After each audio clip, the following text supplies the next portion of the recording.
catalytic green finance facility, right? Working on climate finance, blended finance, and so on.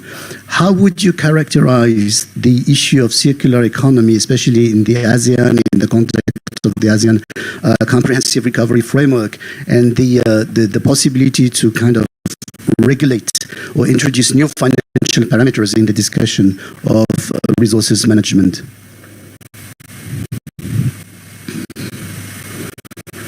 Thank you so much. I hope you can hear me. I don't know if that works. Can you hear me clearly? In a second, when the technicality. So we'll try to get online. Otherwise, Tadahiro Kaneko, who is the head of sustainability at Sumitomo Banking. Is Tadahiro connected, or do we have a? Yes, I'm connected. Hello. Tadahiro, we can hear you well. Tadahiro,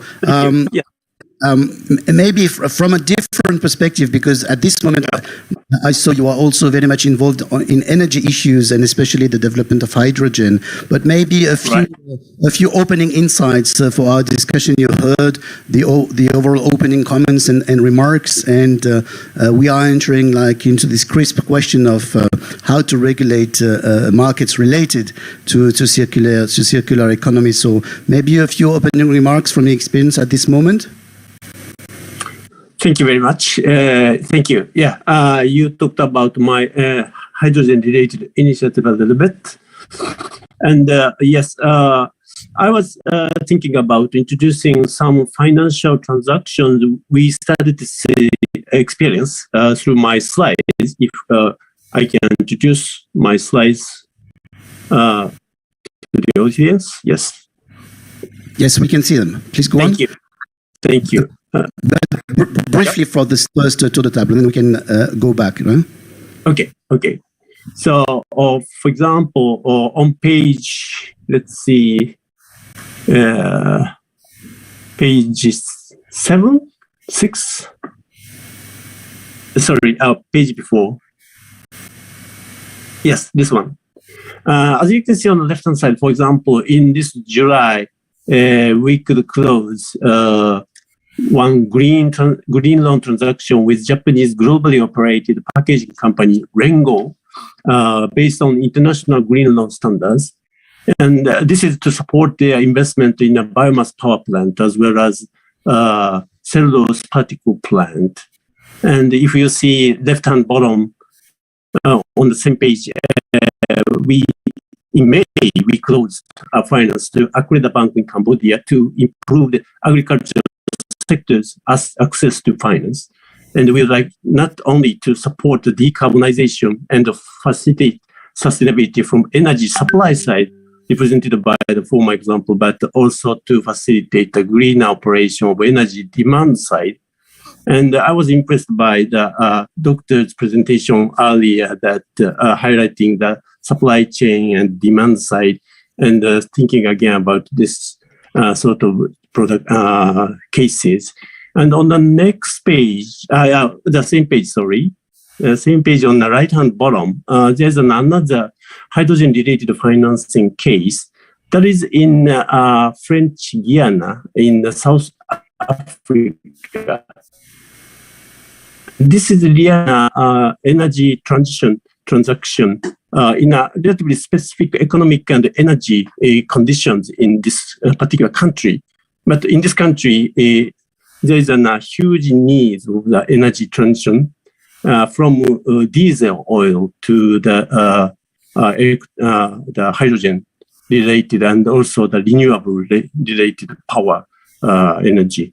So this is the kind of very advanced case for the financing transaction for hydrogen-related projects, which is at this exact moment globally relatively at the early stage, like feasibility studies. That's my recent experiences. Thank you. Thank you very much. We will continuously go from policy frameworks to such projects. I think the connection now is okay with Dr. Anuj Mehta. Yes. Yes, yes. I hope we can hear you now. Yeah, that's Apologies for that. that's perfect. So across these issues of private initiative and sustainable finance and banking, and the needs to regulate a number of sectors to promote effectively circular economy, as global free market has not provided, as Kostas was mentioning, the conditions to preserve our own livelihoods and biospheres. Maybe a few opening insights as per your experience. Sure. And, I think I'm not going to use my slides in the interest of time, and that will make you happy, I'm sure. So I'll give you three or four points from my perspective. And, obviously I'm giving you a perspective from the Asian Development Bank and the ASEAN Green Facility that we manage. If I bring all of the story back of circular economy and climate resilience back to numbers, and let's look at the hard facts. So in Asia, you need around 1.7 trillion a year for investment in circular economy, climate resilient infrastructure. And this is a huge number, especially because the financing gap is so massive. 40-50%, depending on sector. When you start looking at some of the really more unrevenue generating sectors such as wastewater, coastal protection, mangrove restoration, those areas don't have immediate bankabilities and revenue models, and therefore you tend to see lesser private capital going into that, and maybe less of a priority of front. So when you look at that and you go into seeing how do we basically do two things: create the kind of projects that will actually directly target circular economy models, create circular economy models, and how do we create innovative finance models that can generate the capital required into such models. That's the biggest challenge. What may be two prongs? So one is what we call capacity building and pilot project development. So here we say, okay, in circular economy or in green infrastructure, let's identify 6 or 7 models and 6 or 7 pilot areas where we can do things. So coastal protection, which I already mentioned, we're working on that. Blue bonds, we're working on that. We're looking at, for example, biosphere, or there's another initiative which is called Flyways Initiative, which is to try and improve a pathway for bird migration, etc. So we are trying to develop models and saying these are the kind of projects where circular economy solutions could be better used, zero waste recycling, etc. But second, which is I think a little bit more important in terms of driving the actual capital required, is green finance solutions. And here I would sort of say two things. One is the use of capital markets. So we've been working heavily on development of green, blue transition bonds to try and sort of, put in place a framework for how bonds can be done. There was a sustainability bond, which was done by the government of Thailand recently. We supported that. And there are many more that we're working on. In fact, we're launching an initiative for green bonds at the end of this month to scale it up across Southeast Asia.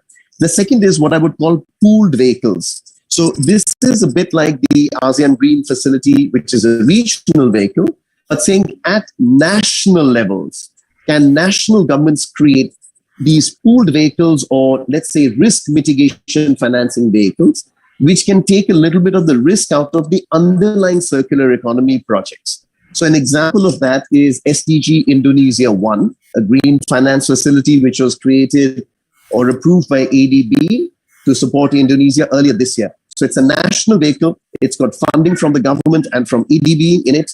And it's supposed to be given to projects where you take the risk out of those projects for the first few years, or for the first construction period, or for when you're trying to get environment clearances. And therefore take the risk out of projects, especially if they're unproven, and then try to catalyze 5, 6, 7 times capital from other sources. And that, I think, is a super important model, which I'd advocate heavily for countries to look at. Just to close, we are looking at that also now for biodiversity. In Thailand, which is where I am the country director, we are creating a hub for biodiversity.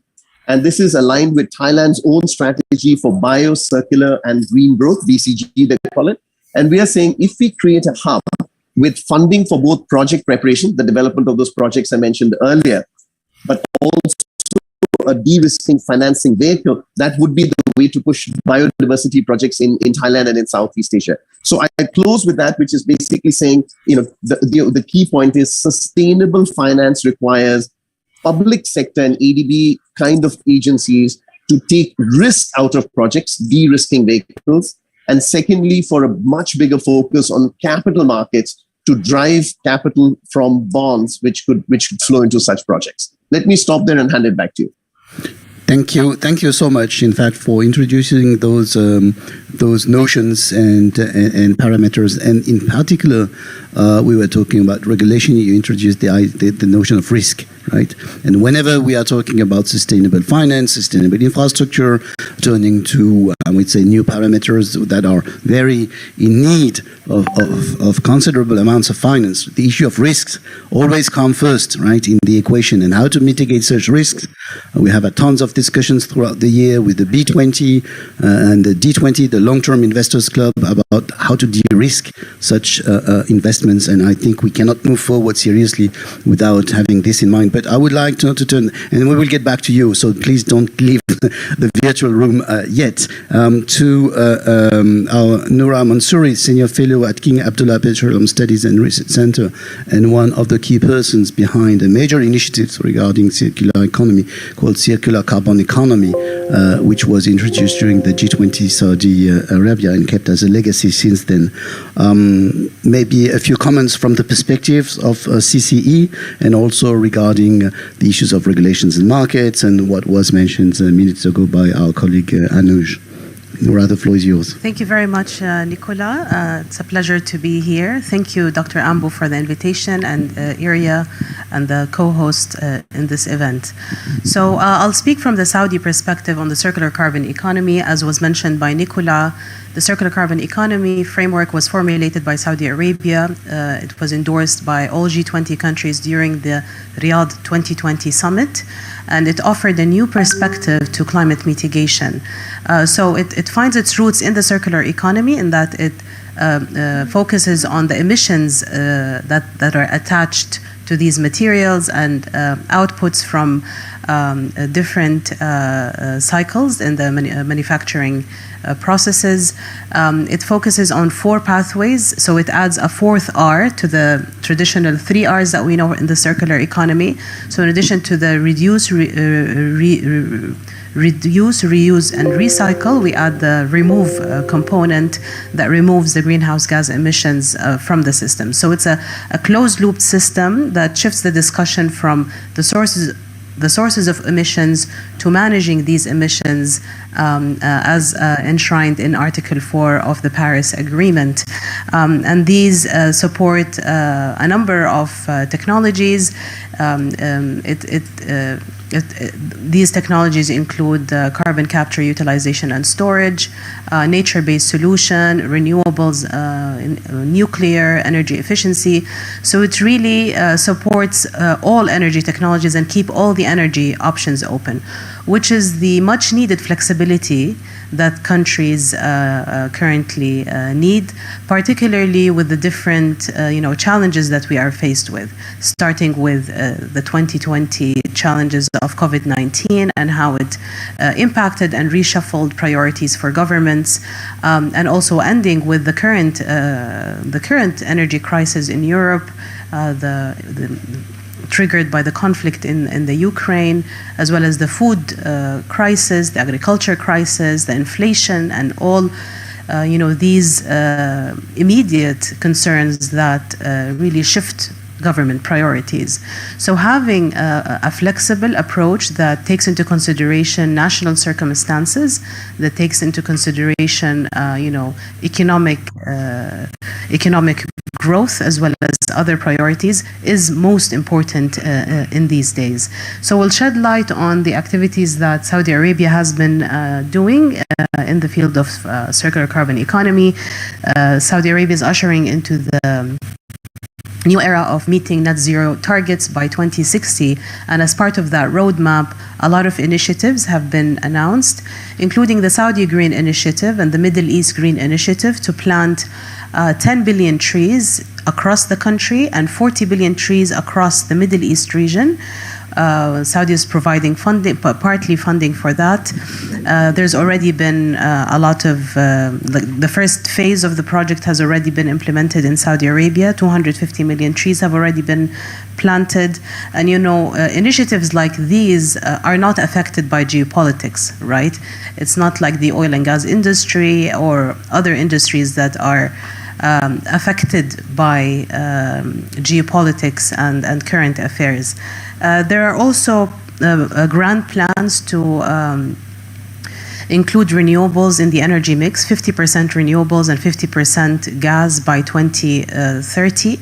And there are also a lot of investments into alternative energy, such as hydrogen.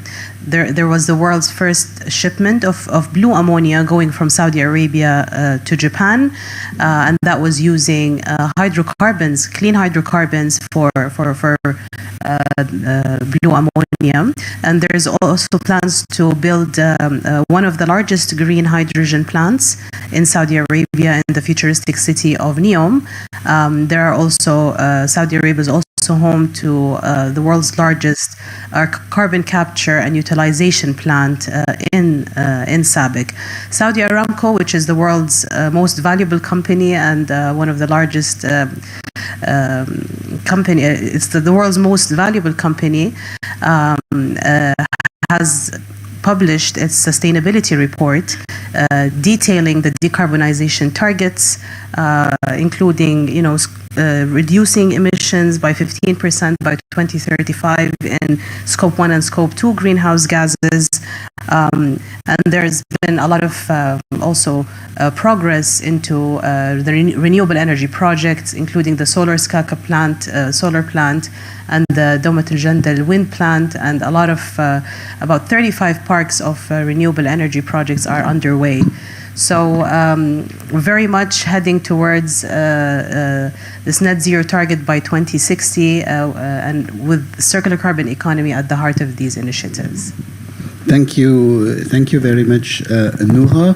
And to complete this first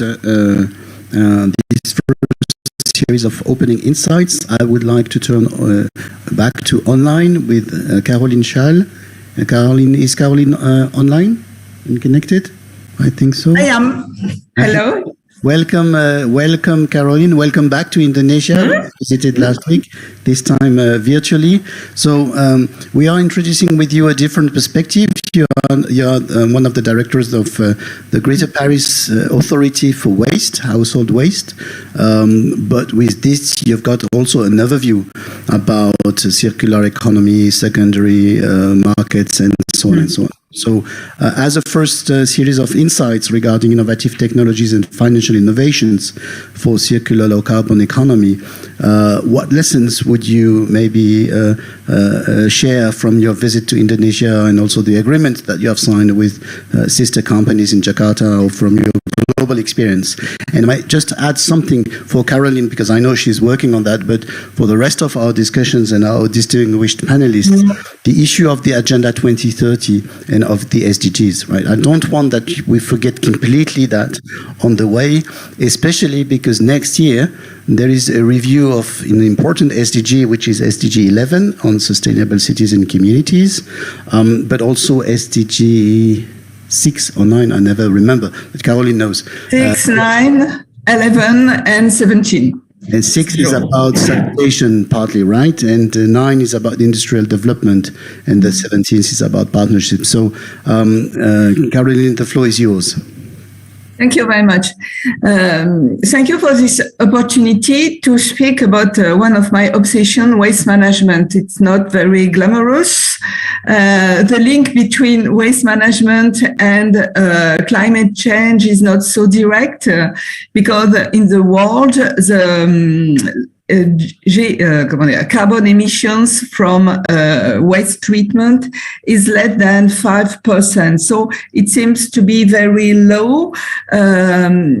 In fact, we don't know exactly how to measure emissions from landfill, properly treated landfill or wide landfill. But that's why I think because the reason why during the COP21 and in the agenda 2030, the very gifted people who had written all these beautiful principles, they have totally forgot, or maybe overlooked the problem of waste management. First of all, if you don't have water, you die. If you have too many waste, you don't die. It's just a problem of cleaning. It's a problem of smells. It's ugly. It's disgusting. But in a lot of countries, it is not the first subject, the first topic. And local authorities have so many subjects to take into account. It is probably one of the reasons waste management is not so fashionable. We are lucky because, and it is a paradox, the discovery a few years ago of the incredible amount of waste in the oceans, in the rivers, was frightened us. And that's the moment we make maybe a link between waste management, poorly waste management, and the resources of the planet which have to be preserved. I'm speaking to you on behalf of the SICTOM. SICTOM is the first French public authority managing household waste from the Greater Paris regions, 6 million inhabitants and 2.3 million of household waste treated every year in our 10 facilities in Paris and around Paris.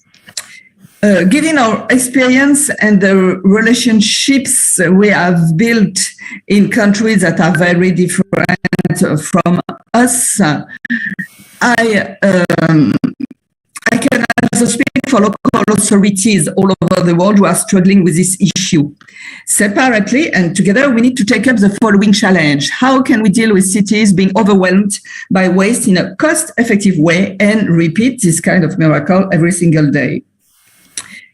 In a laconic phrase, SDG 11.6 places a responsibility for the collection, treatment, and recycling of waste on local authorities without giving them any further guidance on the matter. So, how should they proceed? To inflict the least possible harm, several factors need to be combined. Clear controlled allocation of political and administrative remits, coherent legal measures, and for me, it's a very important point, an effective private sector that addresses the needs defined by public authorities with a view to equal treatment of all citizens. Another point, infrastructures that are appropriate for local geography and climate and with the potential for facilities to be pooled. Another point, a robust local taxation distributed fairly between all waste producers in order to fund collection and treatment solutions and viable processing systems to transform materials and allow reuse. As you know, the principle of free administration in local authorities is a key for cities, including local taxes revenue. Efficient waste treatment depends on an ability to invest and maintain industrial infrastructures and smaller installations, the commitment of women and men who operate them, and, of course, research and development. Today, the industrial solutions exist. It is never a technology problem. Technologies exist. Some of them needs huge facilities. Some of them are more affordable, and they have proved their viability. But this remains costly, in particular when it comes to complying, as they should, with generally accepted environmental standards. For instance, the cost of waste-to-energy units included, if you want to do it properly, 30% of the cost for fumes treatment. It's a very, very hard process. Responsible waste collection and treatment is at present a cost. It remains a cost. There is no business model allows public authorities or the private partners to deliver a service that is 100% equitable as well as profitable. today, and it's sad, but the reality, waste is not a financial resource for those dealing with it. As yet, it is still a cost. Now, I would invite you to consider how we could produce a report detailing our difficulties and expressing the urgent needs for states and cities to be allowed to adopt made-to-measure solutions as appropriate for local context. Probably the next high-level political forum gives us this opportunity. Caroline, thank you very much. We will get back to that. You have introduced also another important variable in our discussion, which is the fact that at some point we need transformations, such as in the waste management, waste collections, waste to energy, and so on, right? In many situations, fiscal policies do not allow that to do that properly, and there is always the kind of mirage that, yeah, the private sector will deal with that, or that the additions of micro projects will deal with that, and the situations will be solved. And we can see that in the meantime, there is a tsunami of waste that is produced by continuously growing urban trends, and that there is no forecast that this should end up soon. So there is a cost, and the cost has to be borne by the society one way or another. And I'm sure that our partners, especially in the banking sector here around the table, will have a few insights about that. And that's all the more important then to review the SDGs, and especially, I would say, the framework of SDG 11, you mentioned that, which has completely forgotten these issues in the beginning when they were formed in 2015. And to put that on new rails, and probably institutions like RIA across Southeast Asia, Japan, and so on can help with that. And we heard also Isabella from Brazil. It needs to be a global effort. I will turn in a second to Caroline Shep, who was kind enough to join us on stage. Maybe she has also a few notes or remarks. But before that, I would like to share a few questions that were raised online also. So we have participants from Vietnam who are raising the issues of low-tech and the role of low-tech in developing a circular economy or new innovative solutions. That was mentioned also by the opening insights of Africa. We have several participants from Africa around the table today who are raising the question of social enterprises. Also, I think this is an interesting societal dimension. Our colleagues from Costa Rica, actually based in Indonesia, but from Costa Rica, about bioresources and other and education. The issue of bioresources is also emerging from the chat, as well as how to include common people with common habits in sometimes too high-flying discussions. So out of those questions, we promised we would mention them. We may not be giving full answers, but does anyone want to pick up any of the topic? Low-tech, common people, common habits, social enterprises, bioresources, education. Nora? Yeah, Nora? Thank you, Nicolas. So I just thought I'd add some or shed some light on the co-benefits that we get from focusing on nature-based solutions, particularly the blue carbon economy. So as part of the Saudi Green Initiative, and as you know, Saudi Arabia is a water-stressed country, as is the case in the MENA region and the Middle East. So the greening initiative that I spoke about, a big part of it is the blue carbon economy. So it's actually using seawater to plant mangroves and other ecosystem plantations, and this by itself provides a lot of co-benefits for the local communities, but also for the ecosystem and for nature, and it also mitigates some of the risks that are found in regular forestation, for instance, fires. So you don't get fires under the sea. So I think focusing on nature-based solutions is great, because it provides that co-benefit. Thank you very much. Costas? Thanks, Nicolas. Actually, I feel like a small child in a chocolate factory in these discussions. It's so interesting and so many points to being raised and to discuss. I will pick up two things, the one that Caroline raised and also Ambu raised before. It's about the need for transformational changes instead of incremental. The circular economy cannot work in silos. It's a global thing that needs this transformational change, that needs innovation, that needs research, that needs the people and the social enterprises that colleague from Africa mentioned. I will share a brief experience from a mission that I recently had in sub-Saharan Africa, and how social enterprises in Africa are very much important based on the setting of how Africa works in order to advance the circular economy and facilitate the transition to the circular economy. Having said that, if I have 5 minutes or even less, okay. Before we discussed about the reason why I'm here is about discussing about how the European Union managed for the past 10 years to shift from the take-make-waste system to the more circular system, and the European Union actually is leading by example. And it managed to achieve this based on a fermenting process that is being on the field for the past 10 years. It started, one key milestone was the Circular Economy Action Plan, right, in 2015, where a number of more than 50 actions and legislative and non-legislative proposals, mainly related on waste, were delivered. Based on that, several directives and legislative acts were delivered.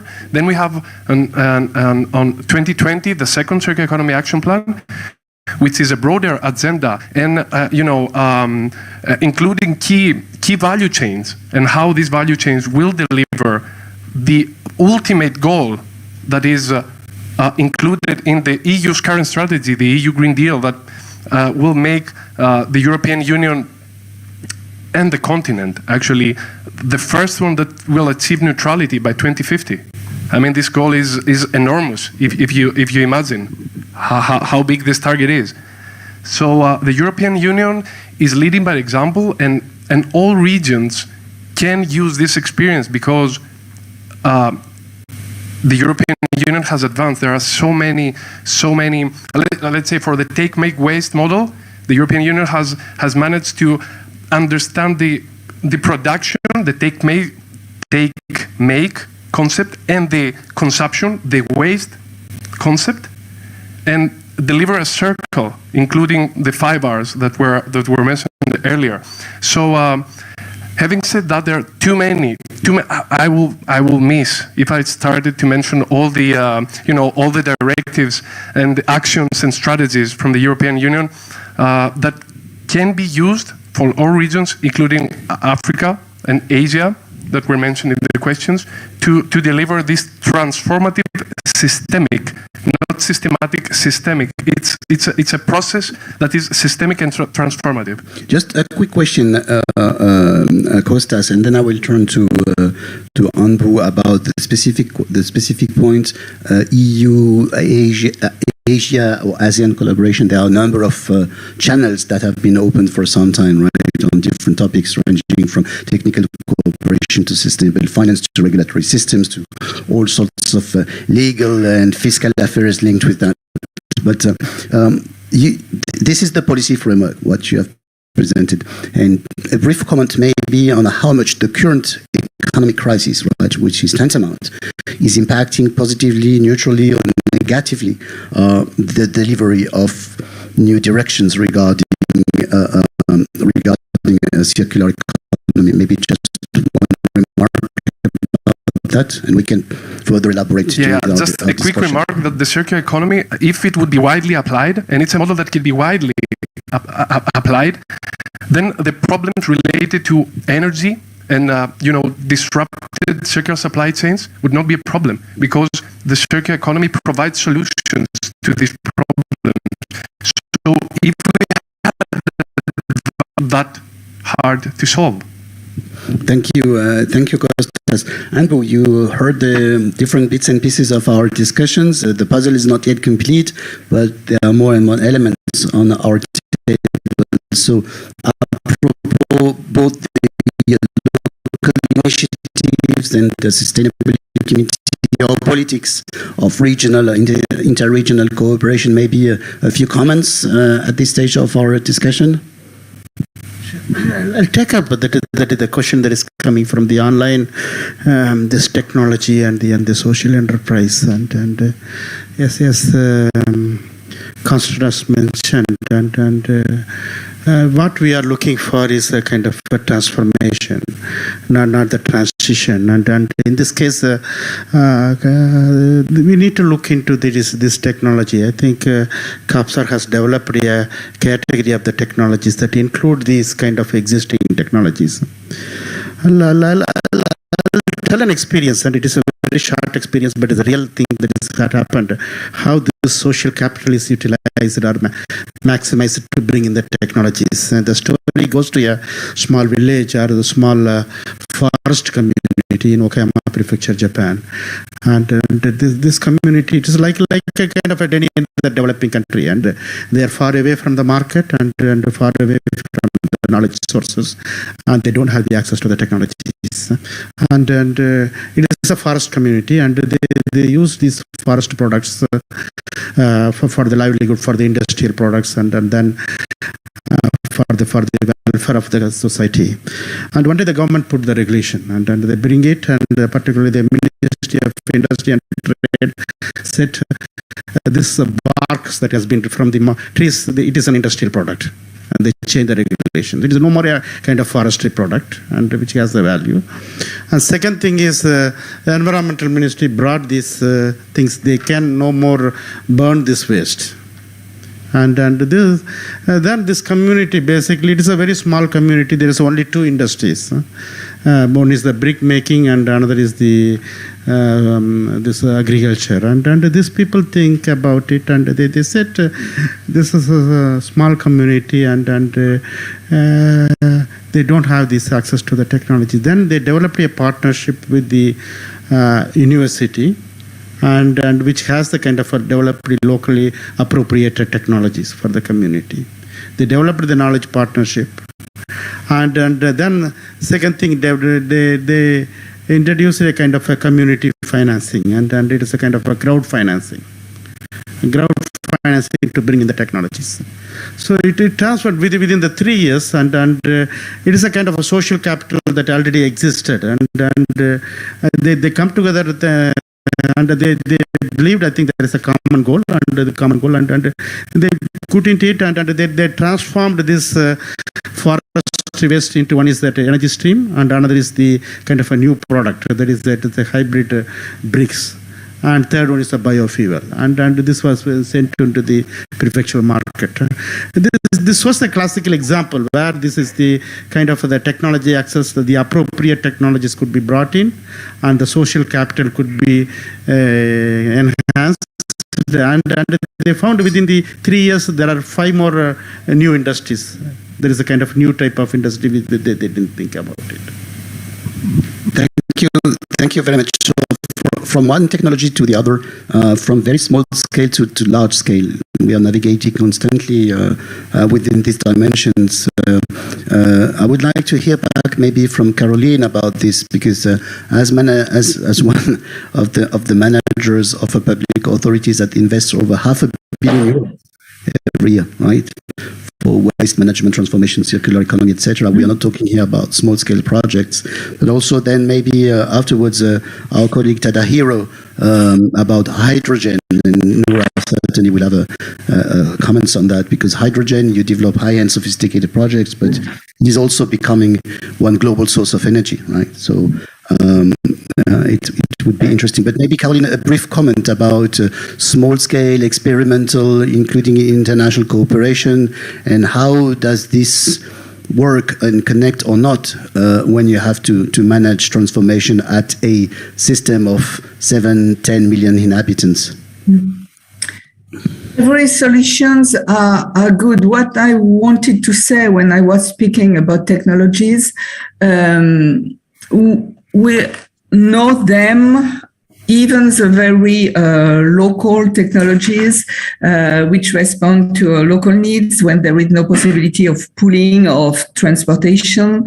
We are helping a lot of them, even in the area of the SICTOM, and in very large and well-developed society, like in France, like in Europe. These local initiatives, cheapest most of the time, to repair or reuse manufactured products, for instance, they are a good thing from a social and educational point of view, but it doesn't allow massive day-to-day treatment of the volumes generated in urban centers. Though, for instance, all over the world, a lot of scientists are looking how to transform, how to treat all the waste we hope to sort out of the oceans, out of the rivers. Now, most of these waste are dirty, they are contaminated most of the time, and we don't have proper solutions to treat them and to transfer them in second raw materials in a good sanitary process. It's a kind of development we are looking for. In Kazakhstan, when we are managing some projects, development projects with the local authorities, it's another kind of problem. This is the seventh largest country in the world, with maybe only 20 million of inhabitants, and all villages, all small cities from 10,000 inhabitants are very far away from each other. So there is no possibility to pool infrastructures, and cities have to develop proper solutions. And now the technologies are available to do that, but very expensive for a small country in a very wide region. So that's why all local initiatives to repair, reuse, and to transform manufactured produce are good, but at a scale of the level of needs, they are only complementary and they are not the solutions. I don't want to be the speaker of pause, but both have now, until we have waste, until we are not able to reduce the production of food. Thank you very much, Caroline. Yes. Yes, so yes. I think you hear the conversation developing, and regarding this, in particular, the questions of models of innovation, and maybe contradicting a little bit the easy, let's do projects and scale them up. It never works, right, to address system transformation. Especially in fields which are very greedy and hungry in terms of capital, scientific innovation, and so on.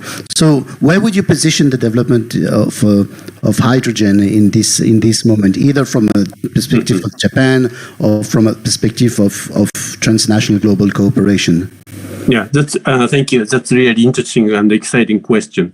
There's some comment when we discuss hydrogen. Someone may say that we may follow the route of LNG development, but on the other hand, if we look at the reality of hydrogen, hydrogen can be created in multiple ways, and the supply chain is very diverse. So, if we, for example, talk about regulations related to hydrogen, currently in the world, the regulations around hydrogen is pretty fragmented, and basically treating hydrogen as a chemical ingredient, not as a daily energy source such as gasoline. So when we discuss regulation around hydrogen, we really are now discussing that we need to make some policy proposal to come up with a singly integrated regulational form, like hydrogen basic law or anything like that, regarding hydrogen as a daily, regular source of energy that can support the domestic as well as international logistics. That's one very crucial point, which is not really easy, and we really need to be very innovative, even for the government side. Thank you very much. And the other point maybe related to that is, and if I echo what Anush was mentioning in the making of loans or financial support by international financial institutions, how would you characterize at this very moment the level of integration of hydrogen as a new source of energy, right, region-wide, such as with the ASEAN Comprehensive Recovery Framework, or in a more global perspective? Is it there yet, or is it still, I would say, very specific or supported maybe more by private banking than by international or multilateral banking institutions? Mm-hmm. Thank you. Yeah, I kind of liaise with Anush's comment that such a circular economy type of initiative may need strong governmental support and probably equity capital markets money rather than the senior lending.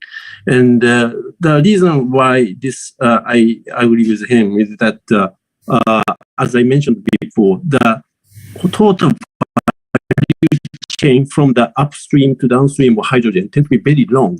And every time we think about financing any of those projects, in order to come up with a nice structure of financing, we always have to pay attention to the stable existence of stable demand, which is always coming from the demand side of the long value chain.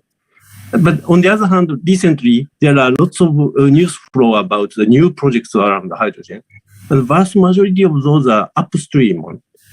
So in order to make up on the financing transactions, we really have to connect this demand coming from the bottom line, downstream of the supply chain, to the upstream upcoming projects in front of us. That's always the current most severe challenge we face. And we really hope that governmental entity may be a bit more innovative to support the bridging of these between the two. Thank you. Thank you indeed. These are very, very important and interesting and important points to take into account. And then to respond to you or to complement from the perspective of the Asian Development Bank about analyzing the emergence of new markets and how sustainable or unsustainable will the demand be in emerging contexts or emerging issues, plus this question of how to complement support to grassroots or local initiatives and system change. How would you view the reconciliation of such different approaches, Anuj? I think just if I can understand that question correctly, you're looking at both sort of national level initiatives as well as local level initiatives to bring in solutions. And there are two ways, right? One is really sort of the community driven development model where you're developing pilots at very local levels, where you're working, for example, with coastal communities and fishing communities on creating those projects, which really tap into what makes it sustainable from a using perspective. We used to see models of, especially waste treatment, a few years ago in some of the South Asian countries, with good examples from the government of putting money aside. Waste treatment plants would be set up, for example, and not used. So, or silos where, for example, you're supposed to try and reduce the wastage from agriculture not getting used by farmers. So, the models, for example, of creating a cooperative, which, allows farmers to benefit from productivity, or working with the tourism industry, which then links up with fishing industry. So that's grassroots level working with the models. But the critical aspect is scale up. And for scaling up, one of the big options is to work with development banks locally or development finance institutions in the countries who've got the reach and who can create these financing products which allow not one but 100 different projects to happen. And so, there is, and as an example, we launched maybe about a year and a half ago in Jakarta, actually, in Indonesia, a focus on a blue hub, basically, which essentially was trying to say that if we want to create projects which are sustainable and scaled up, we need to create the financing facility for ocean's health. So this is plastic pollution treatment, wastewater treatment, industrial effluents, etc. But we also need to do SME scaling up. So this is working with the UNDP and with ADB saying, let's focus on cities as well as SMEs who are in the business of waste treatment and see what we can do to improve their business models, they improve their financing structures, and therefore expand what they can do while also trying to create pilot projects. So it's like a three-pronged approach. Pilot projects, find the local companies which can actually expand the business and provide large-scale financing at a national level, which can then sort of permeate down into whatever technologies or whatever models are actually working effectively. What, of course, it means is linking that financing with very strong impact indicators so that the money is actually being used appropriately and being monitored on its effectiveness. I hope that helps to answer the question. Back to you. That more than helps, and thank you also for these very precise points. I will turn briefly to our colleague Caroline Shep. So you were dragged into this conversation recently, but the president of the Global Parliament of Mayors, right, is one of the founder of the Urban 7 Alliance. That is a new group of the civil society within the G7, advocating for urban issues to be part of the G7 global agenda.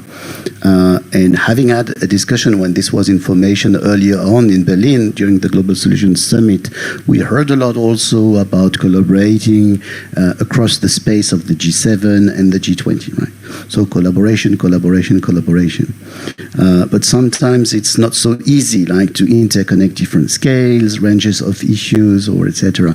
Just from the experience of the questions raised through the network, Global Parliament of Mayors, and from also your experience in working with its president, Peter Kurz, the mayor of Mannheim, maybe a quick feedback on the discussions so far regarding the ability to drive transformation in time, because time is always so short and the needs are huge. Well, that's a difficult question. First of all, and I can only echo what you just said, collaboration is the key word in the GPM. Collaboration between mayors, between cities. There is this key definition of interdependency. We are convinced that all cities and all levels of government are related together to each other. We should work together. I echo the words of my neighbor. We cannot work in silos. That is also what our chair repeats in every speech that he has. We cannot work in silos. We have to work together. There are beautiful examples on local level of successes with circle economy. Let them inspire, all kinds of level, all kinds of enterprises that are looking for right examples. There's so much done already. We should make use of that. My message is, let's break down the silos and work together on local, national, international level, private in enterprises, voluntary capacity, etc., etc. Bring everything together. Time is not on our side. There is a very urgent issue before us, and like you said, the external circumstances are not very favorable to what we aim in the coming years. So that is my main message. I believe it will reflect a little bit what my chair would say in this situation. Finally, I want to react to what the lady with the beautiful name of Caroline Shaw just said on waste management. this is really one of the top 3 priorities, the biggest issues of mayors within the Global Parliament of Mayors. Every conversation that I have with mayors from the Global South, especially from the Global South, they start with the issue of waste management and how they have to approach that.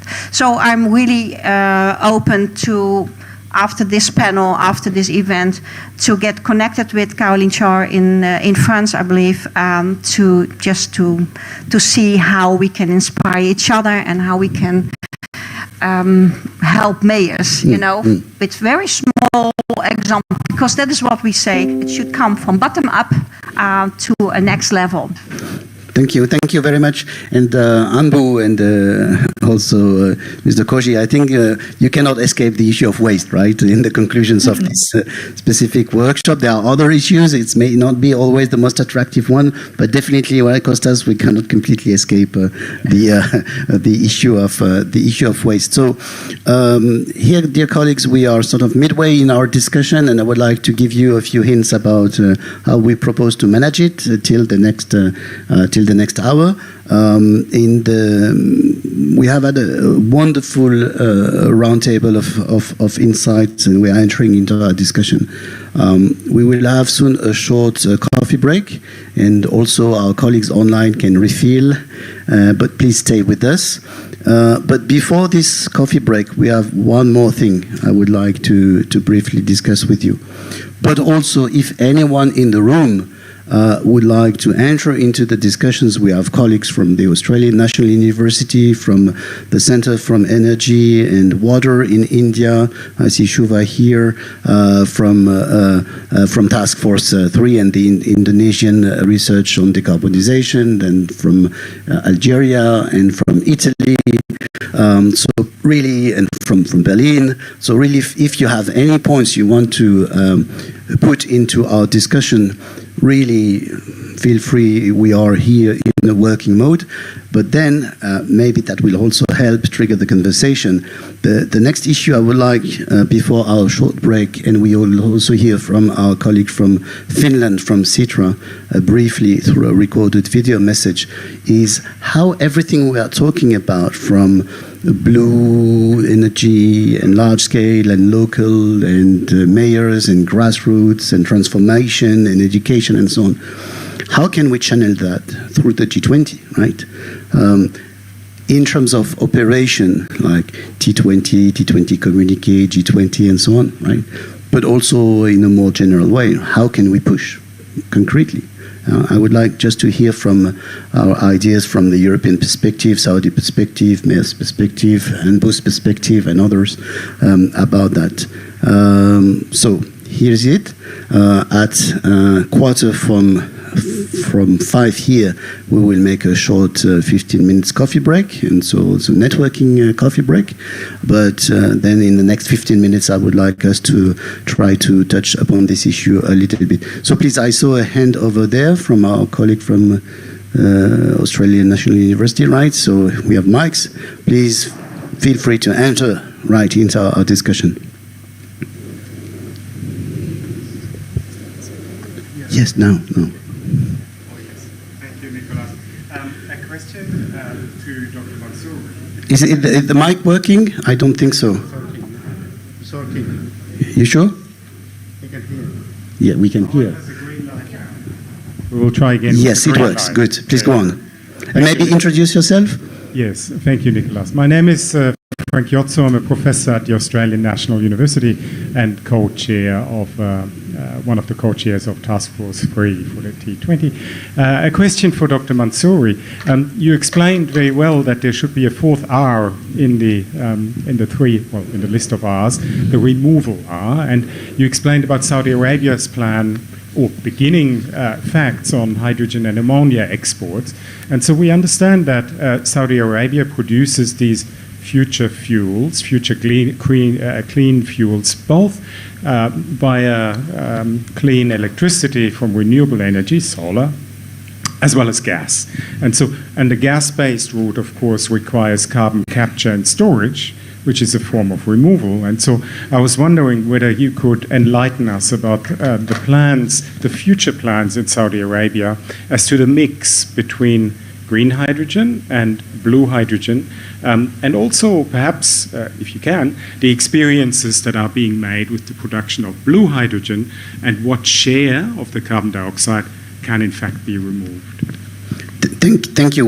We will give you the opportunity, Nira, to answer that in a second.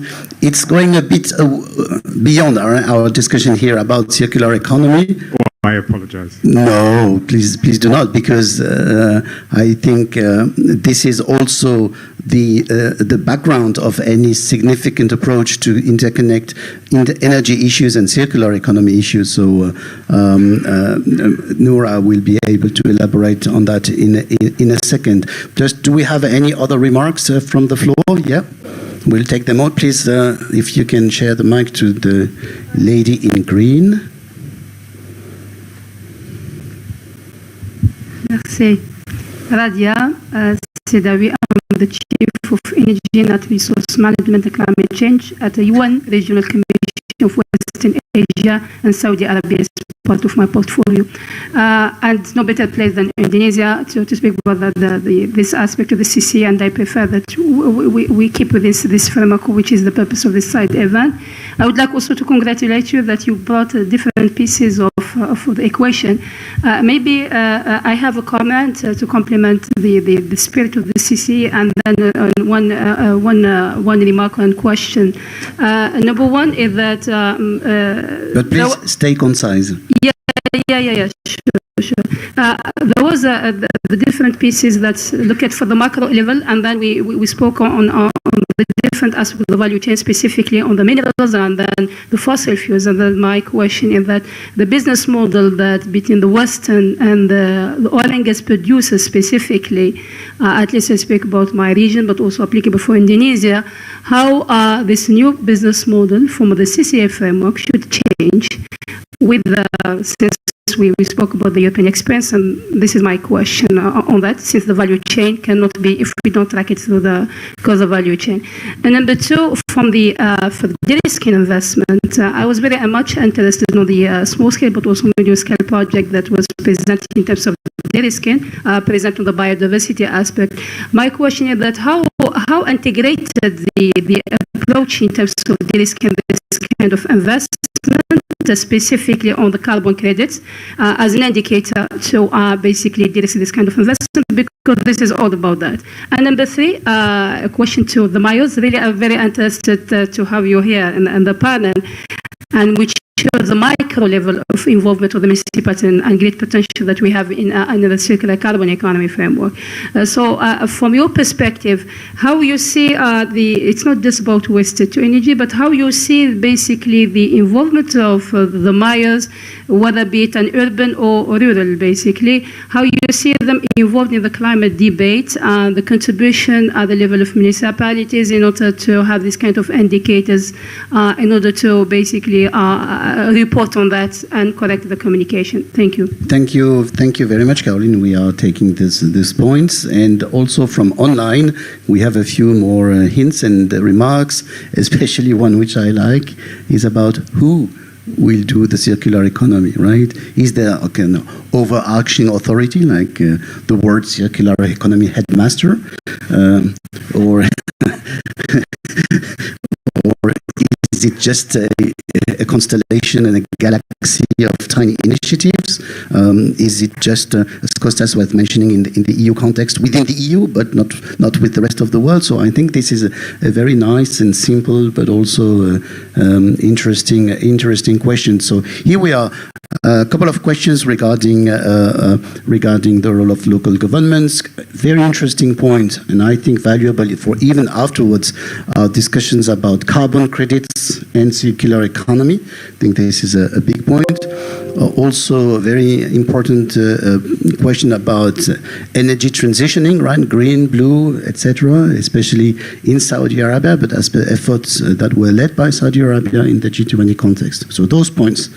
And my initial questions about what would be some ways, right? But in a very brief time about how to best continue to address those questions in the G20, right? In the G20 this year, in the G20 next year, in the coming weeks before the G20 summit anyway. So we have plenty of issues and ways to address those questions. So in a few minutes, each and every one, before our coffee break, we will start with Kostas. We start now, or we have a break? No, after that we have a break. Okay, I was trying to dodge a bullet, but okay. So too many things to consider. I will start with how to.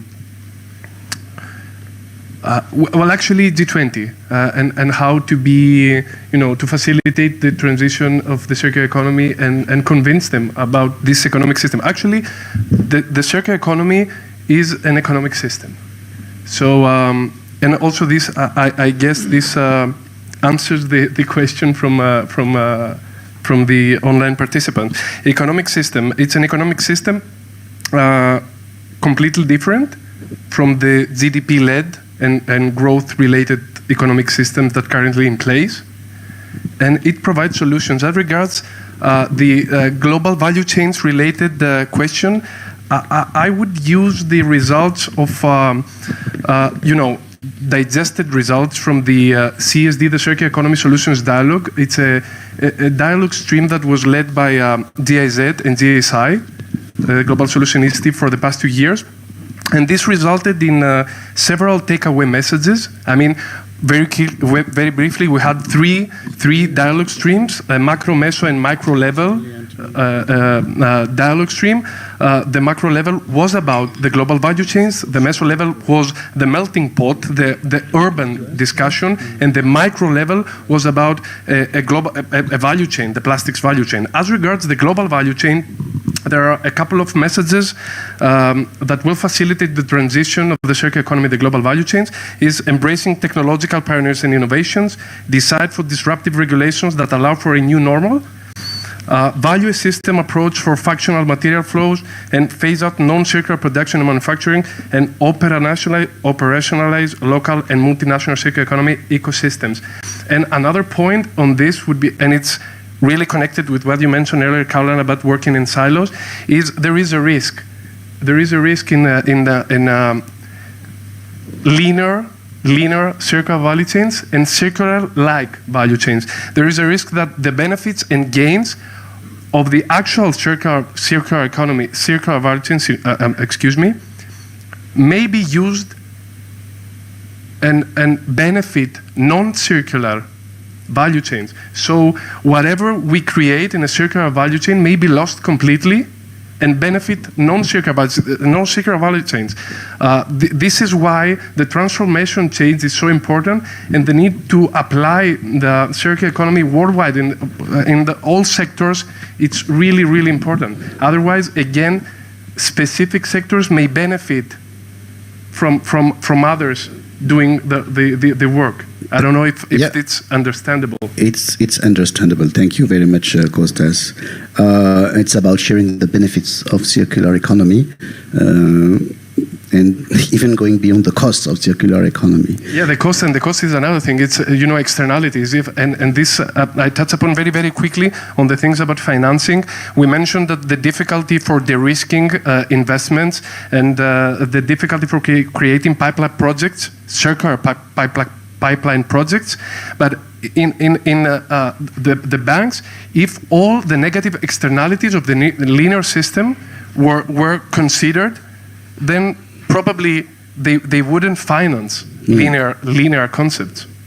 Thank you, Kostas. And then maybe Anuj Mehta from the Asian development perspective on either points, but especially about how to move forward, especially through the G20 and maybe in preparation also of the upcoming ASEAN summit and ASEAN chairmanship of Indonesia, if you would like. And then I will turn to Tadahiro Kaneko and Caroline Shine online, and we'll finish up by the person on stage. Are you with us still, Anush? No? All right. And Tadahiro is still online? Yes, thank you very much. So, from the perspectives of that you have developed so far and the issues of financing, but also of driving these conversations through the G20 and other forums, what would you say should be a shared priority? Okay, thank you very much for the very tough question. And when we talk about this innovative business transformation, we started to face with a discussion of innovation finance. But I think I strongly feel that the innovation around circular economy, as well as the decarbonization, is slightly different from the authentic innovation because of this economic externality. So I would really ask governmental bodies to think about this special nature of externality to come up with some support mechanism for the private sectors. Thank you very much. Thank you very much. Caroline Charles, for a few final notes, especially regarding maybe the Urban 20, G20 priorities. And thank you again, Tadahiro. Yes, it was a good surprise for me, this U20. It was the first time that as a public authority, we were part of it.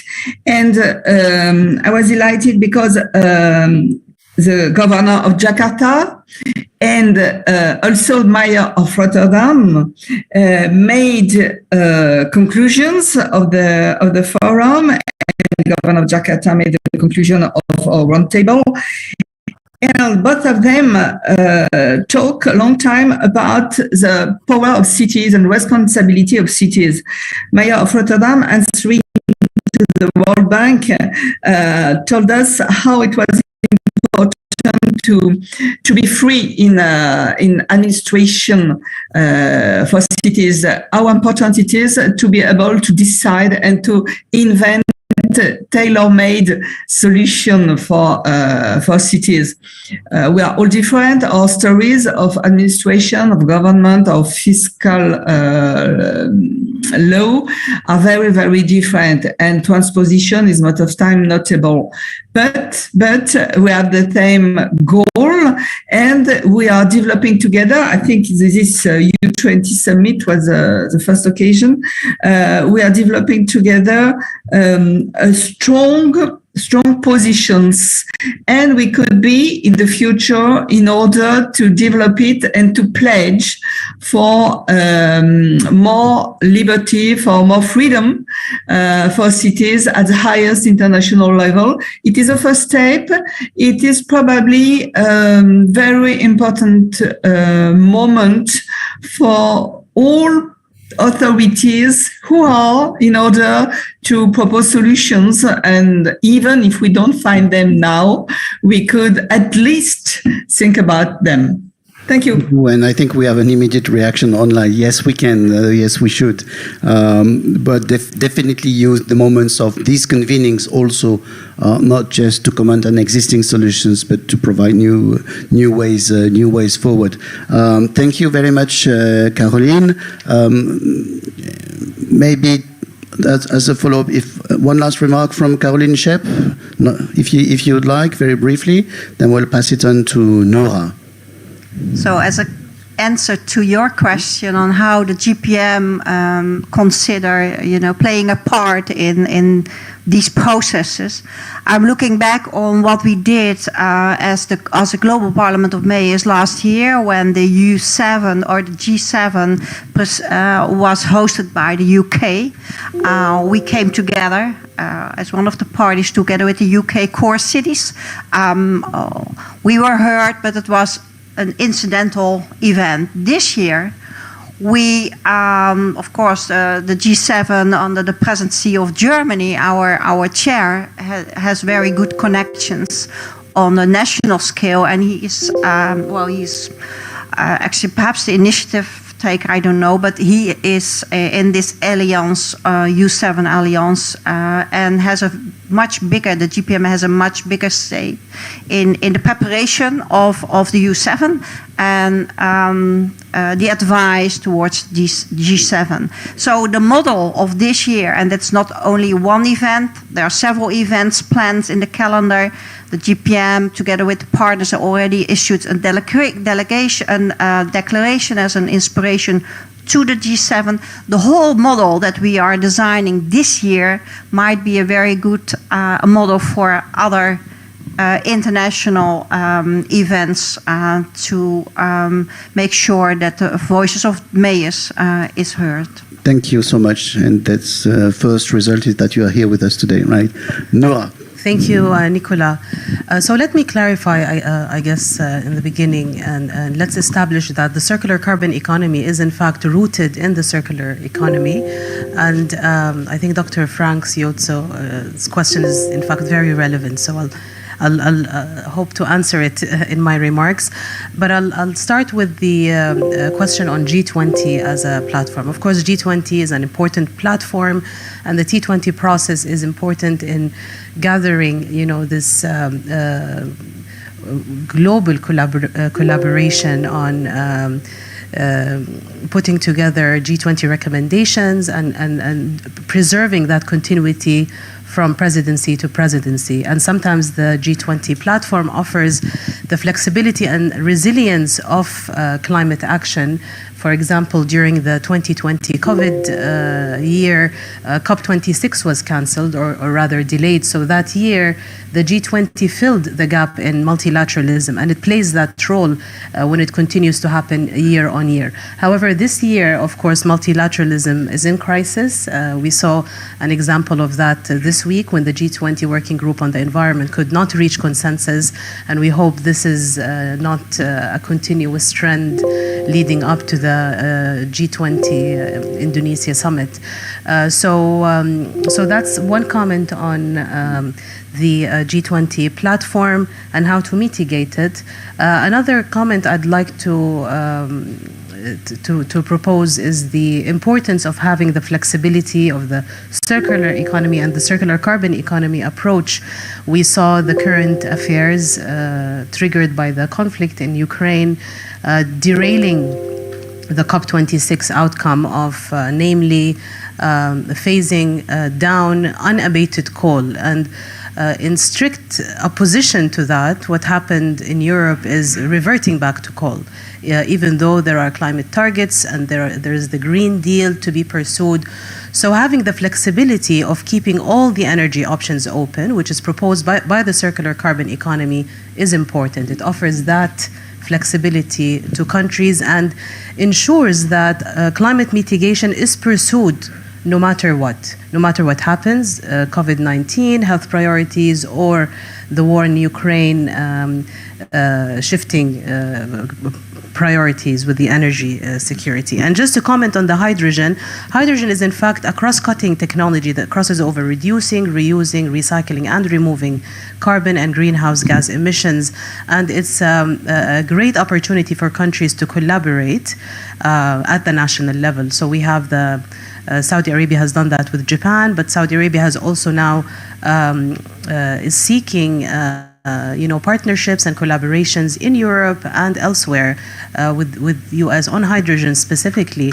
So the Gulf Cooperation Council's Interconnection Authority, which is the electricity grid that connects the GCC, but now also Iraq, Egypt, and Jordan, plans to extend all the way to Europe. And through that, you will have golden opportunity for more integration and collaboration across Europe and elsewhere. Thank you. Thank you. Perfect for also raising the stakes and sharing this large horizon. Thank you very much. Anbu, one last word for this roundtable before we break. We'll be coming back again or not? Okay, no, on the G20, I think the question and things we need to be pragmatic, and the G20 is a global forum, but it has the limitations. It was established to look after the policy coordination among the developing countries and the advanced countries.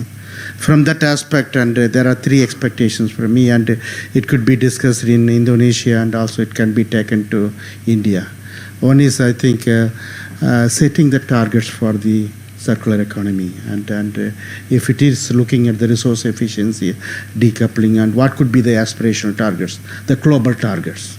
I think that can look in and they can agree on. And second thing is, like a lot of things are happening in the financial field. They established the Financial Stability Board and Financial Safety Net, and they developed a kind of performance indicators. And similarly, G20 can agree on some of the performance indicators in support of this transition. And this performance indicator could be progressive and it could be modular. And second thing, they can do it. And third one is they can do it. What they can do within their limited capacity is creating the demand at the national level. I think that could come from the enhancing their public procurement system, because most of the governments, they are the big purchasers and they are the first consumers, mega consumers of the resources. So they can put their house in order, and so they can also create a demand for the circular products and services within their capacity. Thank you. Thank you very much. A warm round of applause for our distinguished panelists. And thank you so much for those who joined us online. So here we are with a short coffee break. And yes, Andrew, people who are in this room should come back in 10 minutes, but it's just outside of the room. So they will be kindly asked to come back. Thank you again. There will be some material from this session, presentations that were prepared ahead, and comments, and also an excellent video recording from our colleague Kari Herlevi from the Finnish Innovation Fund Citra, ahead of the next World Circular Economy Forum, which will be this year, in the end of the year, in Kigali, in Africa. Right, so this will be the full package, along with the video recording of the presentation and other inputs that could be shared afterwards. After the break, we will be hearing short, I would say, not closing, but maybe a larger scale insights, although Nora has done that already quite well. Antonio Villafranca, who was kind enough to stay with us the whole afternoon, the Director of Research of the Italian Institute for International Political Studies, and one of the main, I would say, co-chair of, more than co-chair of the G20 Italy last year. And also, I think, Andrew, we will hear about a perspective from India, right? So please stay with us for that. And for the closing remarks, I promise the closing remarks will be also short, from our distinguished colleague Holger Köhler, who is in Berlin, advisor for strategic knowledge partnerships at GIZ, but also a very fierce advocate of circular economy. So please stay with us for after the coffee break. And so far, thank you so much, and please enjoy the coffee and the refreshments that are outside. And also, Iri has prepared a dinner for all of us, all the participants and the panelists in this room. And please stay back and join us the dinner also. Thank you. Pleasure to share. Good, thank you.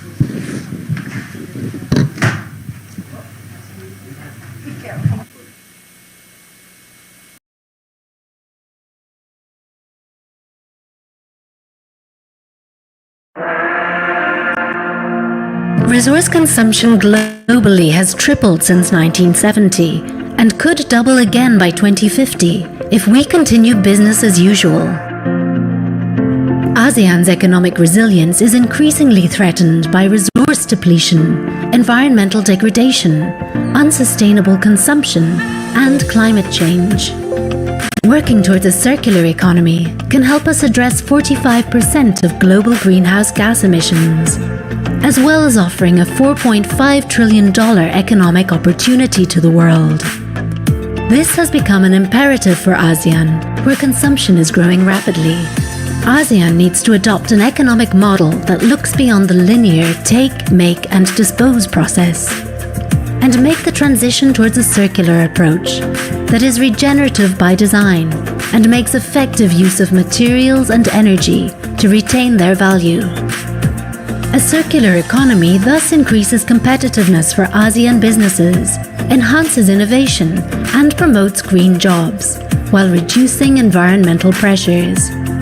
Many businesses have already benefited from the circular approach, improving customer satisfaction, reducing resource and energy use, reducing costs of waste, enhancing brand and image, fostering longer customer relationships, and increasing sales. ASEAN's new framework for the circular economy for the ASEAN Economic Community provides a pathway for the region's transition to a circular economy based on 6 guiding principles. It sets out an ambitious long-term vision that builds on the strengths of existing ASEAN initiatives. The framework for the circular economy delivers inclusive social and sustainable economic growth while increasing resilience for the region. But its implementation is a whole-of-community effort and requires participation from everyone, the public and private sectors as well as the consumers. Visit ASEAN.org for more information.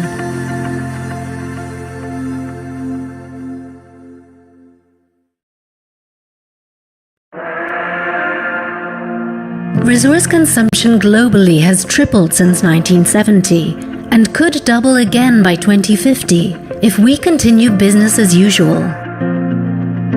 ASEAN's economic resilience is increasingly threatened by resource depletion, environmental degradation, unsustainable consumption, and climate change. Working towards a circular economy can help us address 45% of global greenhouse gas emissions, as well as offering a $4.5 trillion economic opportunity to the world. This has become an imperative for ASEAN, where consumption is growing rapidly. ASEAN needs to adopt an economic model that looks beyond the linear take, make, and dispose process, and make the transition towards a circular approach that is regenerative by design and makes effective use of materials and energy to retain their value. A circular economy thus increases competitiveness for ASEAN businesses, enhances innovation, and promotes green jobs, while reducing environmental pressures. Many businesses have already benefited from the circular approach, improving customer satisfaction, reducing resource and energy use, reducing costs of waste, enhancing brand and image, fostering longer customer relationships, and increasing sales.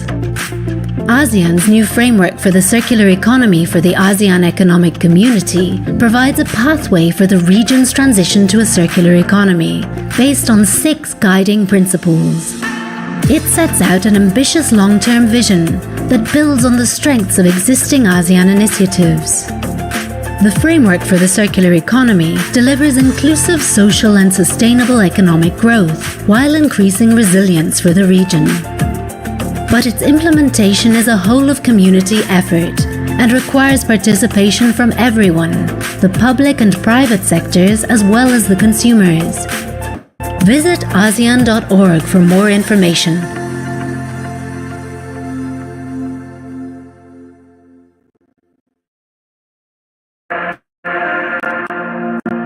Resource consumption globally has tripled since 1970 and could double again by 2050 if we continue business as usual. ASEAN's economic resilience is increasingly threatened by resource depletion, environmental degradation, unsustainable consumption, and climate change. Working towards a circular economy can help us address 45% of global greenhouse gas emissions, as well as offering a $4.5 trillion economic opportunity to the world. This has become an imperative for ASEAN, where consumption is growing rapidly. ASEAN needs to adopt an economic model that looks beyond the linear take, make, and dispose process, and make the transition towards a circular approach that is regenerative by design and makes effective use of materials and energy to retain their value. A circular economy thus increases competitiveness for ASEAN businesses, enhances innovation, and promotes green jobs, while reducing environmental pressures. Many businesses have already benefited from the circular approach, improving customer satisfaction, reducing resource and energy use, reducing costs of waste, enhancing brand and image, fostering longer customer relationships, and increasing sales. ASEAN's new framework for the circular economy for the ASEAN Economic Community provides a pathway for the region's transition to a circular economy based on 6 guiding principles. It sets out an ambitious long-term vision that builds on the strengths of existing ASEAN initiatives. The framework for the circular economy delivers inclusive social and sustainable economic growth while increasing resilience for the region. But its implementation is a whole-of-community effort and requires participation from everyone, the public and private sectors as well as the consumers. Visit ASEAN.org for more information.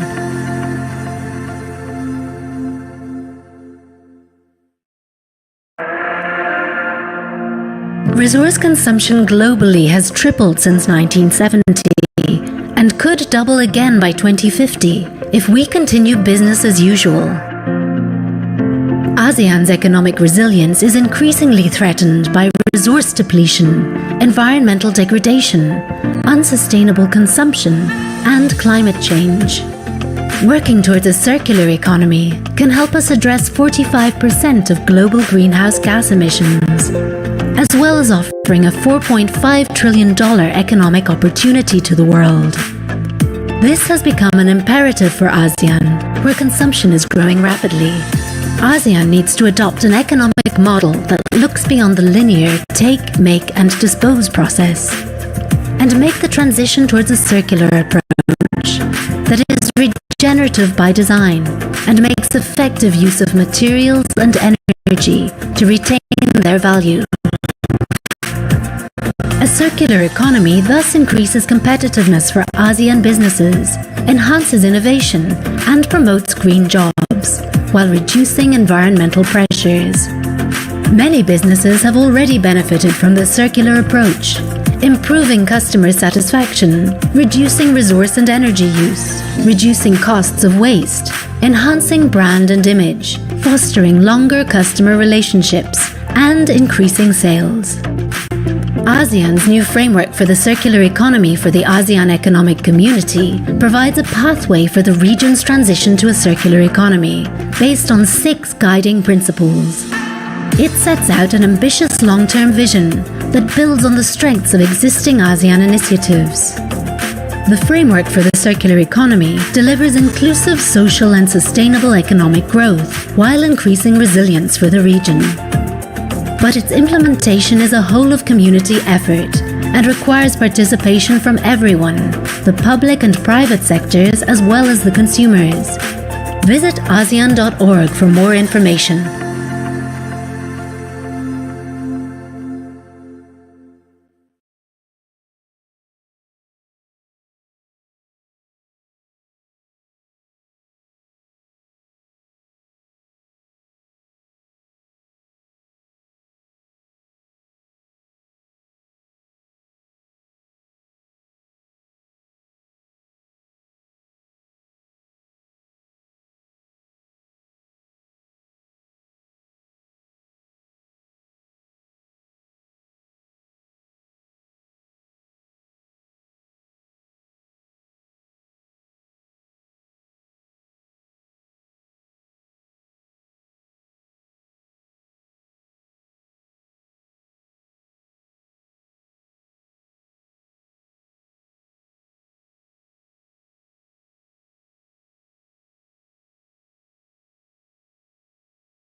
the refreshment as we'll start the program shortly. First, I would like to thank all speakers for sharing their collective wisdom with us today. We have learned a lot from them.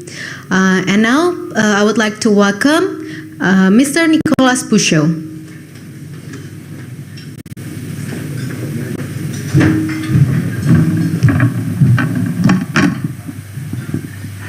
Thank you very much. So let's conclude today's journey in the world of circular economy.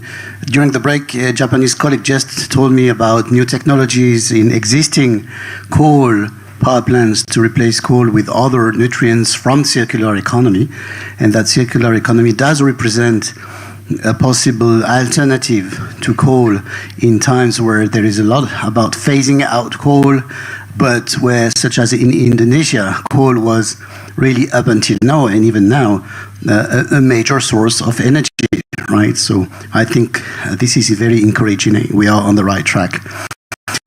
With no further ado, I would like to invite Antonio Villafranca on stage, the Director of Research of ISPI. Please, Antonio, join me on stage. And our colleague Shuva from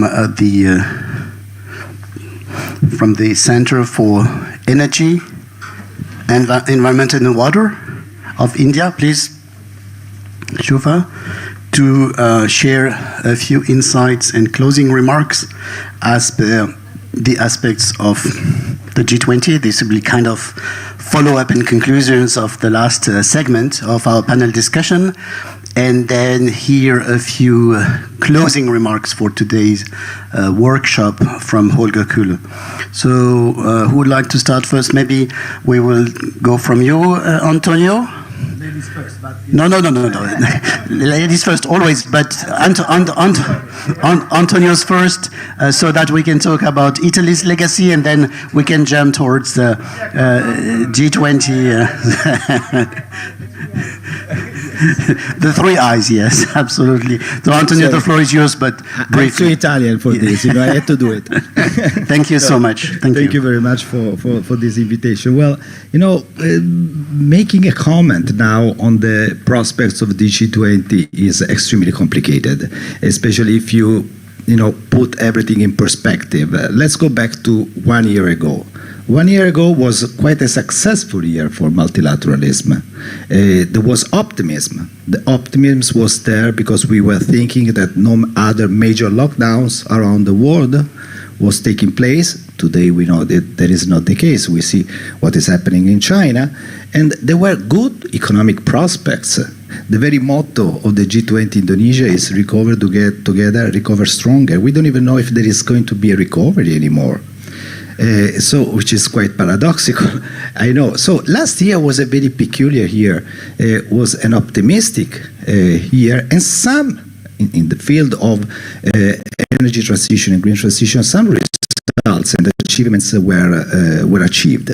The G20 in particular paved the way to the COP26. Made a sort of a political platform and pre-agreements upon which the COP26 built. So let me just mention some of the results which were achieved last year, both by the G20 and COP26. The phase down, even if not the phase out of coal, carbon neutrality for the EU, the US, and many other countries by 2050, with the exception of China, by 2050 by the first group, and then 2060 for China, and 2007 for India. The commitment to keep the rise of temperature under 1.5 degrees Celsius by the turn of the century, and 30% reduction of methane emissions by 2030. In addition, 145 countries, including Brazil, pledged to halt and reverse deforestation by 2030, and circular economy, and particularly carbon circular economy, was included in the final communique of the G20 as one, not the only, of course, but one of the available options, also with a view to increasing energy efficiency. Well, to be sure, even if all these commitments were met, Scientific evidence said that by the end of the century, the rise in temperature is going to be between 2.5 and 2.7 degrees Celsius. So, in any case, this is not enough, and it's not true. Even if all these commitments were met and implemented by all the states, 1.5 degrees Celsius is not going to be the real target. So, of course, we have to raise the ambition of global targets in the environmental field. And Team 20 Italy did it last year, and I'm very glad to say that Team 20 Indonesia did this year as well, because they built upon the pillars of the Team 20, of course, Japan, Saudi Arabia, and Italy. When it comes to Italy, what we suggest as Team 20 Italy is, first, set a common international taxonomy of sustainability and standards, establish a green rating agency to support sustainable finance. These two options have been taken also by the Team 20 Indonesia. I had the pleasure to read in advance the final communique, the draft of the final communique of Team 20 Indonesia, and they are building on this idea and inviting the G20 to choose also an international institution which could develop this rating agency and this international taxonomy, just the way we did during the financial crisis with the Financial Stability Board. So this is the idea. Okay, at first, this idea was a technical idea. Now we can implement it, and the Team 20 is asking the G20 to fully implement it. And it's very telling also that during the Italian G20 and T20, the decision was taken to upgrade the task force, the G20 task force on sustainable finance. Now there is a working group on sustainable finance, which is a key issue in my view today. Let's be very frank. If we really think that we can be successful in financially supporting circular economy, any other objective in the climate field, we need money. And this money cannot come from states. The public debt around the world is now about 100% of the world GDP. In a situation like this, no more money is coming from the state, especially in today's context with rising energy prices, in which, state intervention to subsidize carbon consumption, because this is what is happening today, is very high. So the only way, and I want to conclude here, really the legacy, if I may say, for the Indian presidency is less focus specifically on environmental and sustainable financing. That is the key issue. How can we do it? Not only relying on public finances, they will not be enough. We need to engage the private sector, public-private partnership. We need to really define SDG goals in a very clear way.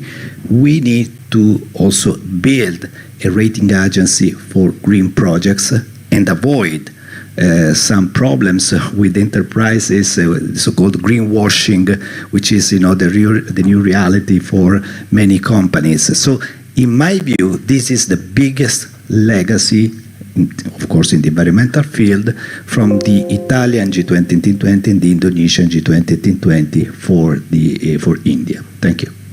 Thank you very much for, I would say, setting or raising the bar and clearly expressing what is at stake in the negotiations. And it was said also during today's panel that in fact the environment ministers could not reach an agreement, right? Just a few days ago here in Bali, In July, the finance we run the risk ministers, that no agreement will be reached at the G20 summit. yes, and in July at the G20 finance meeting, there was not such a shared communique. There was a chairperson summary. So clearly there are some issues, and the role of the G20 this year might be very, very different from last year, as also one of a trusted place, right, for high-level convening and not just pushing recommendations and policy briefs, but highlighting to governments what is really important, having in mind also what was achieved, what was not achieved, and the results of past cycles of the G20, right? In that regard, the role of the G20 and or leaders in the G20 is extremely important. Thank you very much, Antonio Villafranca. I will turn to my neighbor from India to highlight a few hints, and not a legacy of the G20 India, but maybe just a few perspectives, especially as per what you have heard today regarding the issue of circular economy, and maybe just introduce yourself and what your organization is doing. Shubha, the floor is yours. Thank you very much. I'm Shubha Raha. I head new initiatives at an Indian think tank called the Council on Energy, Environment and Water. It's called CEW. Specific to the G20 process, we're advising multiple ministries of the government of India as we firm up our issues.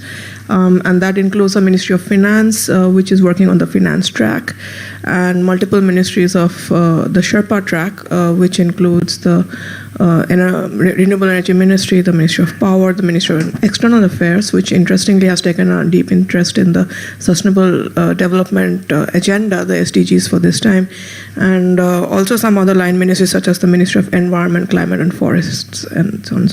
So I want to say at the outset that the issues that are being developed are very, very tightly linked with what has happened in the past G20s, going back to at least the past 5 to 6 G20s, with specific focus on sustainability, which we think will be one of the main 2-3 pillars that India comes up with for sure, along with digitalization, because India has had a very, very successful run of using digital services for the masses to kind of deliver public goods and services.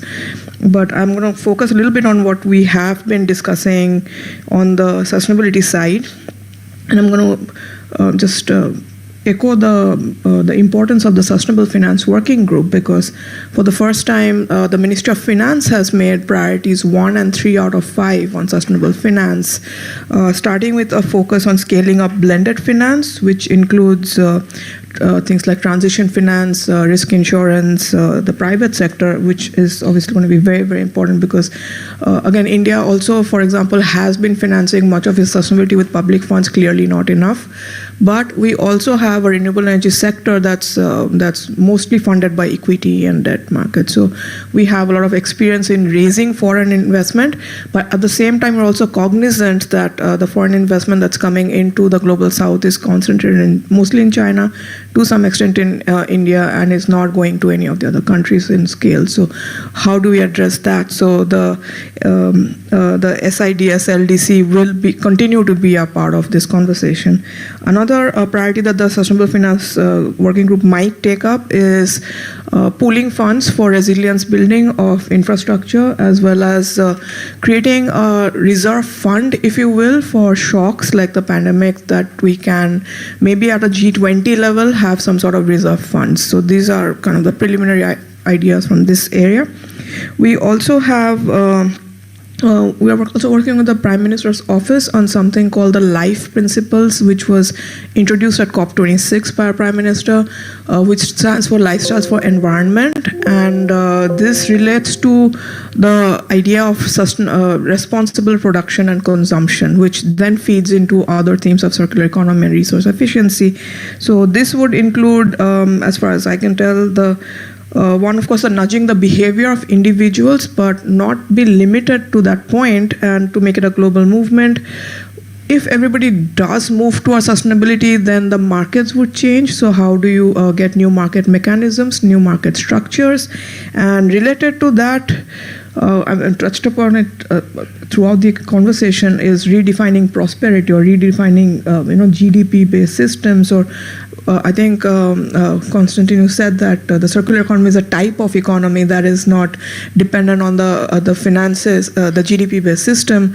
So maybe we'll look into some of those issues. I mean, this is not a part of the ministerial communique, but we want to introduce some of these concepts into the G20. And specifically related to circular economy, we are looking at the resource efficiency and circular economies of some hard-to-abate sectors such as steel, moving away from the commonly discussed plastic. We're not moving away, I mean, we're evolving it a bit more, I would say. We also might be looking at an extended producer responsibility that is sector agnostic and have it accepted at the G20 level that for other industries and not just plastic, we look at EPR systems. So how do we frame broad guidelines that apply across sectors? We may also propose, we're thinking of this, a G2B platform for resource efficient circular economy that involves the governments but also the non-state actors, which is your industry and civil society, to find out specific solutions. We would also be looking at circular bioeconomy, as far as I can say, and I mean that for us relates to jobs, growth, sustainability, waste management, MSW, all sorts of things, because India, and then Brazil, and then South Africa. I mean, we are all have significant agrarian economies that can feed into this. There's blue economy, ocean-based actions, another priority area. Also biodiversity, land degradation, and terrestrial water. And there's the river systems, the lake system, and so on, which is different from the coastal and marine systems. So these are all going to be focus areas. Coming to the energy side, we are going to have addressing the technology gaps, because one of the biggest problems that we're having with any solution is that we don't have the financing, but also not the technology ownership in the global south to push through things such as the electrolyzer ecosystem, for example. If you're talking hydrogen, because on one side we're talking all these plants, and India also has a hydrogen mission, but where is the supply chain of that? Which links to the other important area is the energy security and the security of supply chains for critical minerals and renewables, securing those, especially now that we have actually experienced some serious supply chain shocks, so including semiconductors and all that. So the global attention is primed to focus on this. We'll also look at adopting energy efficiency and responsible consumption, and the just transition, of course, continues to be a conversation, including for distributed renewable energy, which for us and for many SIDS, LDCs, and developing nations, we feel DRE would be the solution rather than utility scale grids and so on and so forth. And finally, just to wrap this up, from the development working group, which is another group that we're advising, we are looking at, again, bringing the blended finance in for SDGs, where we're not talking instruments, but we're talking how do we actually have blended finance injected to achieve the SDGs for 2030? Because we all know that, I mean, the funds have dried up for it. So how do we mobilize the political will to recommit to SDGs? In the same line, on the development, energy, climate trinity, we are looking at reforming multilateralism to achieve the SDGs, and that would, to my mind, again, be a focus area. So this is roughly where we are from these things. We don't know where the trade working group is going. That will also play, because supply chains and all are dependent on that. But this is broadly. Thank you very much for these insights about the G20 machinery, right? And that concludes this closing remarks regarding the G20 Italy legacy and G20 T20 Indian perspectives. Thank you very much. You may stay on stage, and we will hear the closing remarks, closing notes from our dear colleague Holger Köhler in Berlin. Holger, are you online? Are you still awake? Still with us? I am here. Hello. He's still awake. Can you hear me? Can you hear me? We can hear you, and you are wearing green, so that's perfect. Okay, Holger, great. I know you have been following very attentively this whole series of insights and discussions we have had since the very beginning of the day. I will not summarize them. You were there with us, but please share briefly according to general issues, G20 issues, circular economy perspectives, your experience, what we are doing together, your, I would say, conclusions or recommendations for this session and its aftermath. Thank you very much again for joining us. Hello to everybody. I'm very happy to be here, at least remotely. I would love to be in Bali, but so I call it from Berlin. And what I try is somehow to wrap up, but it's an attempt. Please be generous intellectually, emotionally, if I don't mention everything that has been said. My takeaways in a very generic manner, I took some notes, are the following. There's obviously consensus. Without circular economy, it's impossible to achieving net zero and mitigating climate crisis. Circular economy is not a choice, but a must. That's fine. That's a consensus so far. The circularization of our economies must happen globally, or it will not be. It seems also here's consensus. There is nothing less than a transformation. It was said it's not just the transition, Anbu said that, it's rather a transformation of and within our economies. It will transform relationships between stakeholders, the cooperation as a new normal, and not this a never-ending, let's say, obsession about competition. So cooperation is a new normal. It will transform relationships between production and natural resources, extracting as an exception, and reuse of materials as a norm. While the goal of this transformation would be the same in every country, at least in those countries who commit to a circular economy, the political economy, that's also obvious, I would say, from that discussion. The political economy capacities and challenges differ from country to country. There are countries still struggling to ensure waste collection, basically. Waste management isn't in place.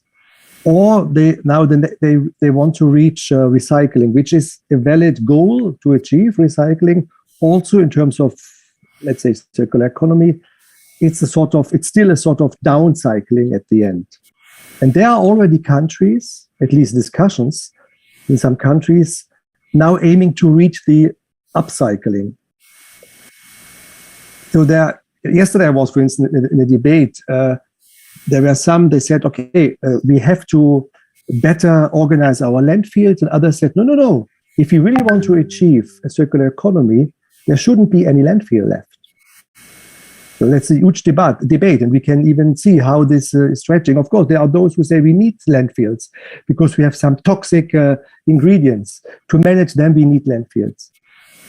And then there's also an industry in some countries organizing, earning money from landfills. And others say, no, we have to stop, we have to close them. Otherwise, we would never achieve the circularity. That just to illustrate this huge, let's say, difference between countries and realities. And as an international and globally engaged agency, GIZ is active in many countries, especially also in Indonesia, about those topics, in Malaysia, in Thailand, especially in the ASEAN region. We know that structural changes must be accompanied by economic and social development strategies, which is difficult to do because, again, there are so many different national circumstances, and those many realities we deal with and we come from might provoke the loss of orientation, as Konstantinos said at the beginning, making it difficult to pin down where it is likely to go next. And discussions like the one today allow us, I would say, at least somehow to kind of map the journey. And I just want to speak about some changes that came into my mind listening to your discussions. There is something about changing the rules, something about change through rational decision-making, changing the narrative. Changing the rules means there is need of regional regulatory initiatives. Konstantinos mentioned that, Anbu mentioned that, and there are some initiatives like the European Union now to set standards. and attract followers. Aligning them to global efforts, integrate circular economy in trade agreements, integrate circularity assessment and reporting into monitoring principles of large companies, and adequate mechanisms to lower stages of value chains. For instance, EPR, now it was just mentioned by Shuva, the extended producer responsibility as an approach, and ownership should become the new normal, and not only about plastics, but on the broad range of materials. Also, the certification of circular economy was mentioned. But there are different needs between global North and global South. And this is something, of course, G20 and T20 especially, is the arena to discuss those differences and how to harmonize. Then, apropos the change through rational decisions, there is a need of a new, I would call it a new Basel Convention. Anju mentioned the de-risking circular economy options for companies and countries having a stake in the upstream segment, for instance. There is the need to use tax and price policies to increase profitability of circular economy-based products. It was now mentioned by Antonio that so far the, let's say, fossil fuel-based economies are somehow stabilized by subventions. And how to turn now those subventions into subventions of the circular economy remains a huge challenge and needs to be put at the agenda. And then changing the narrative.